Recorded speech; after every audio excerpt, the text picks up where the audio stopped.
அதிகாரம் 6.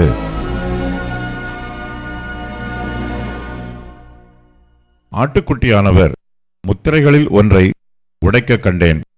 அப்பொழுது 4 ஜீவன்களில் ஒன்று என்னை நோக்கி, நீ வந்து பார் என்று இடிமுழக்கம் போன்ற சத்தமாய் சொல்ல கேட்டேன். நான் பார்த்தபோது, இதோ ஒரு வெள்ளை குதிரையை கண்டேன். அதன் மேல் ஏறி இருந்தவன் வில்லை பிடித்திருந்தான். அவனுக்கு ஒரு கிரீடம் கொடுக்கப்பட்டது. அவன் ஜெயிக்கிறவனாகவும் ஜெயிப்பவனாகவும் புறப்பட்டான். அவர் 2ஆம் முத்திரையை உடைத்தபோது 2ஆம் ஜீவனானது, நீ வந்து பார் என்று சொல்ல கேட்டேன். அப்பொழுது சிவப்பான வேறொரு குதிரை புறப்பட்டது.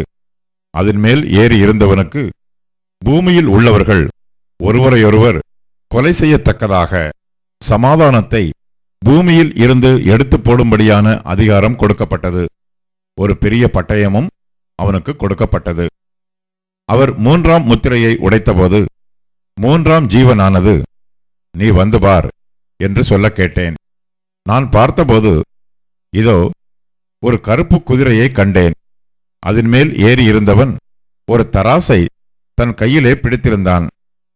அப்பொழுது ஒரு பணத்துக்கு 1 படி கோதுமை என்றும் ஒரு பணத்துக்கு 3 படி வார்கோதுமை என்றும் எண்ணெயையும் திராட்சை ரசத்தையும் சேதப்படுத்தாதே என்றும் 4 ஜீவன்களின் மத்தியிலிருந்து உண்டான சத்தத்தை கேட்டேன். அவர் 4ஆம் முத்திரையை உடைத்தபோது 4ஆம் ஜீவனானது, நீ வந்து பார் என்று சொல்லும் சத்தத்தை கேட்டேன். நான் பார்த்தபோது, இதோ மங்கின நிறமுள்ள ஒரு குதிரையை கண்டேன். அதன் மேல் ஏறி இருந்தவனுக்கு மரணம் என்று பெயர். பாதாளம் அவன் பின் சென்றது.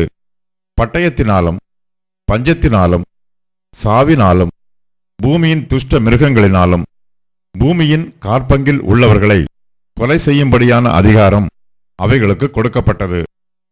அவர் 5ஆம் முத்திரையை உடைத்தபோது தேவ வசனத்தின் நிமித்தமும் தாங்கள் கொடுத்த சாட்சியின் நிமித்தமும் கொல்லப்பட்டவர்களுடைய ஆத்துமாக்களை பலிபீடத்தின் கீழே கண்டேன். அவர்கள், பரிசுத்தமும் சத்தியமும் உள்ள ஆண்டவரே, தேவரீர் பூமியின் மேல் குடியிருக்கிறவர்களிடத்தில் எங்கள் இரத்தத்தை குறித்து எதுவரைக்கும் நியாய தீர்ப்பு செய்யாமலும் பழி வாங்காமலும் இருப்பீர் என்று மகா சத்தமிட்டு கூப்பிட்டார்கள். அப்பொழுது அவர்கள் ஒவ்வொருவருக்கும் வெள்ளை அங்கிகள் கொடுக்கப்பட்டது.